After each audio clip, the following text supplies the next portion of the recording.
শেখ শাহজাহান জেলবন্দি আর সেখান থেকে অর্থাৎ জেল থেকেই ফোনে হুমকি দিচ্ছেন এমনই বিস্ফোরক অভিযোগ নির্মল কুমার মণ্ডল এবং তার পরিবারের। নেজার থানায় অভিযোগ দায়ের করেছেন তিনি বলছেন যে তার অনুগামীদের ফোনে হুমকি দেওয়া হচ্ছে।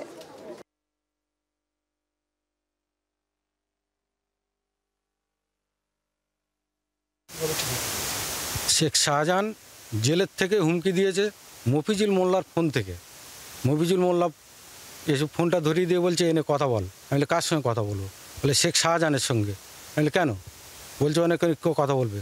তখন শেখ শাহজাহান বলতো আমি শেখ শাহজাহান বলছি যে তোদের ব্যবস্থা করে দেবো, তোরা খুব বাড়বাড়ন্ত, তোদের খুব বিশাল বেড়েছিস, আমার নামে অনেক কিছু করেছিস, মার্কেটেও তো তোরা উল্টোপাল্টা কথাবার্তা উল্টোপাল্টা করছিস, এই নিয়ে আমাদেরকে খুব প্রচণ্ড হুমকি দেয়। শাহজাহান সব রকমের মাংস খাচ্ছে জেলে বসে।